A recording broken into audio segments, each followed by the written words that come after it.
From my book Windows 12 for Dummies, I'm making a recording of how you install Linux Mint by using a VirtualBox.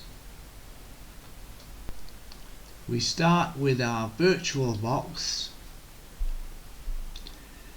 and we click New, give it a name, so we call it Mint, as we're going to install Linux Mint in the VirtualBox. So we click on Next, accept the next one, accept Create, accept the one offered, then we do Fixed Size. So in the next we have to set more than 16 gigabytes because that's what this system requires. The Linux Mint uses 16 gigabytes, so we set that and we do Create. Now we're ready to start here. So we can first start and choose your system. I've put Linux Mint in. You could put your Windows in there or Fedora, etc. to run those, install those in the VirtualBox. We click Start and it starts. Then we have the options screen. We will do the OEM installation because that is for manufacturers, and you can give your machine to somebody else and they could put their own passwords in, but of course it will ask for a password here which you give to the person who's accepting the machine, and then when they start they can put their own passwords in, and it works just like the Start Linux Mint with all the correct passwords and the names. So we press enter. We don't need these little buttons there because they're all about the mouse.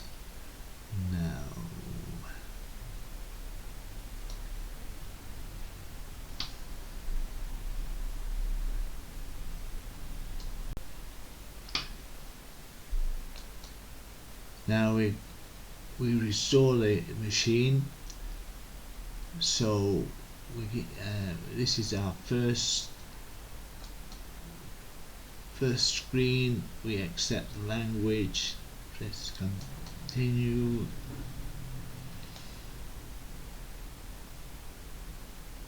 we select UK keyboard and we continue.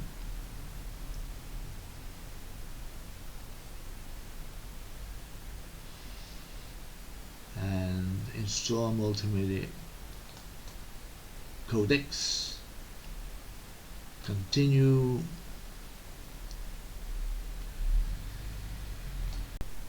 Now this screen would normally say, if you've got Windows, we've found Windows, do you want to install alongside, but because this is VirtualBox we're just doing Linux Mint here. But if you want to dual boot, and you leave the option it has set when it says that it's found Linux Mint. So we install now. Now it asks for passwords after setting where you are in the world. Don't worry about that because when you connect to the internet it fixes it itself. The usual rules about passwords: use a complex one with figures and numbers and special characters, and this password you will give to the person who's receiving your machine. So yes, it's accepted both, so we press continue.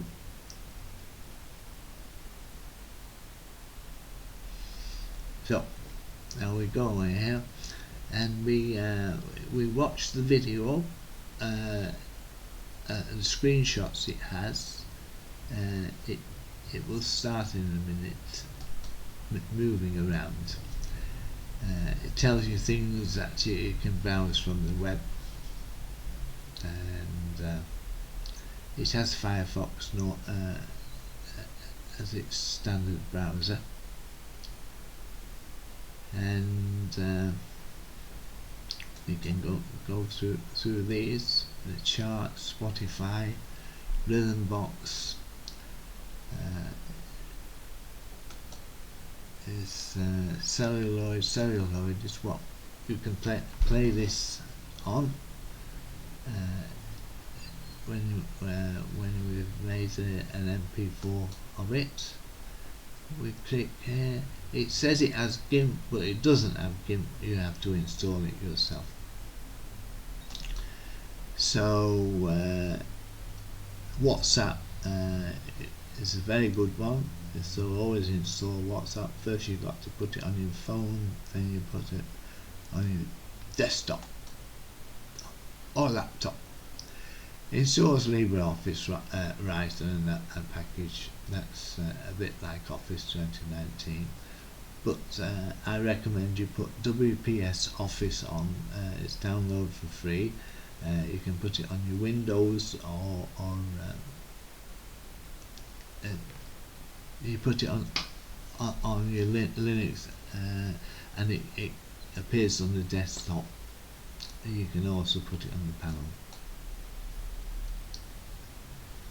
It's Steam, Minecraft and Dropbox, all very useful. Wine allows you to run Windows programs on the Mint. VirtualBox is what I'm using now, and we continue there. It's almost finished copying files. Now it's almost finished now, so draw your attention to appearance and backgrounds and settings, because that's what we'll set up.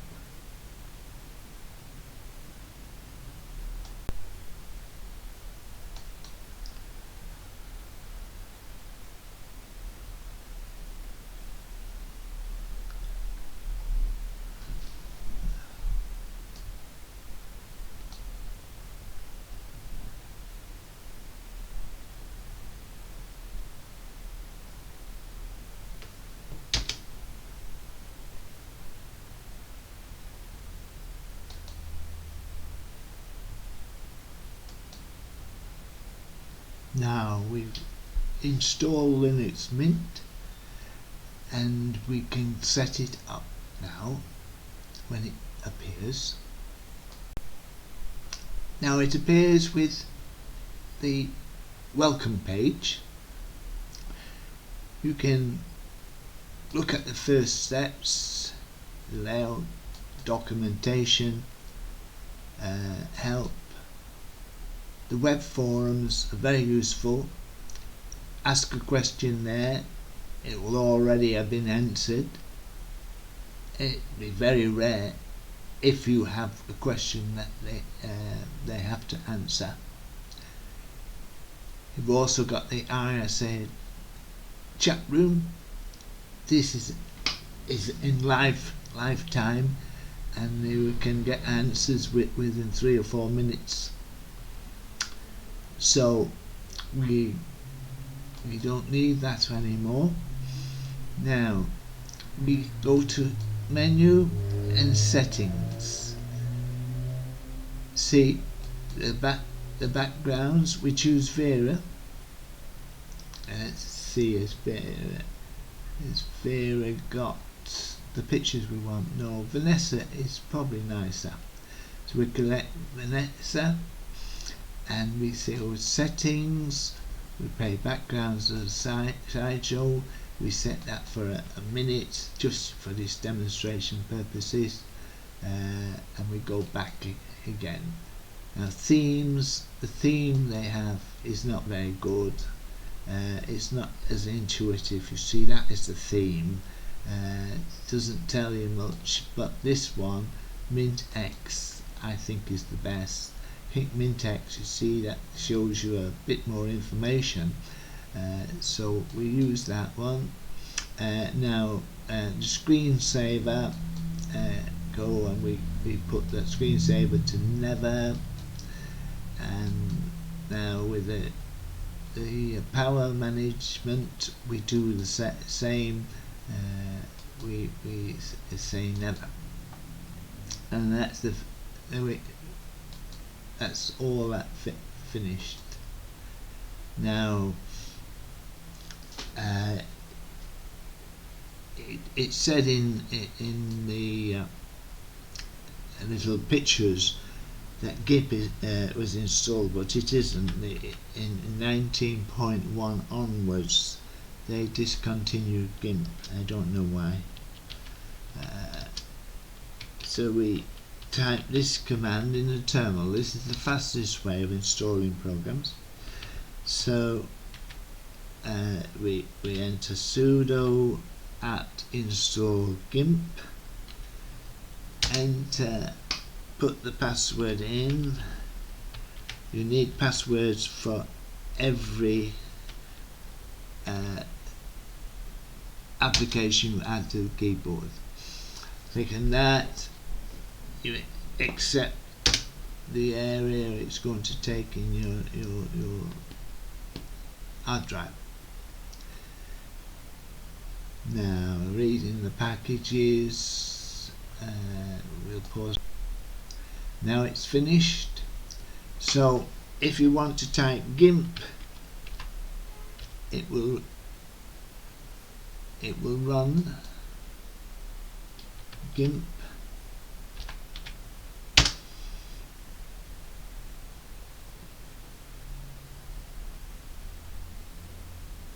That's your GIMP program. Since we got no pictures, we won't demonstrate that, because in the book we do a lot of GIMP work. But what you want to do is, as with every application, we go to graphics, GIMP, right click, add to panel, and then you see it appears on the panel. Now we would like more software, so we look for the software manager by typing software manager. That's what it says, and we add it to the panel because we use it a lot. So clicking on software manager generates a cache.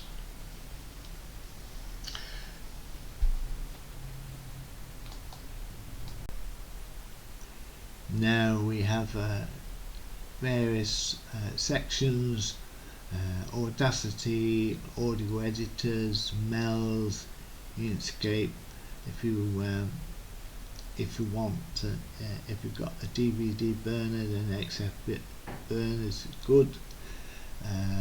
You can look in accessories and go back if you can't find it. Programming things, you've got Genie there. Genie we've used before, and you can also use the terminal to install it.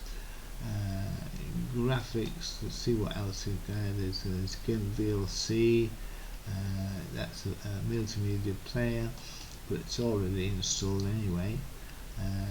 Internet, let's see, FileZilla. If you want FileZilla, designing websites, then it's a must. That integrates itself with Genie. Let's see, sound and video. We've got K3B, CD burning. I recommend that one as the burner. Rhythm box. I'm looking for video recordings like Oh, Totem's another media player. That's a good one. Oh well, I can't find it. But what I was looking for was KDEN.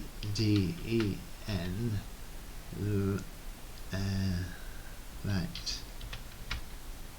No, I got the wrong one. Oh, I forgot what it's called.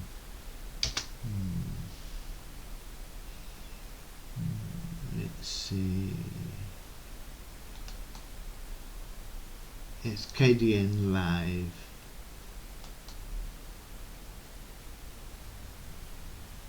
This is what I will make. Oh, it's not there. I think you have to load it then from the terminal. I'm surprised that's not there. Okay. Install as many programs as you want. Yeah, add them to the panel, and we can now finish.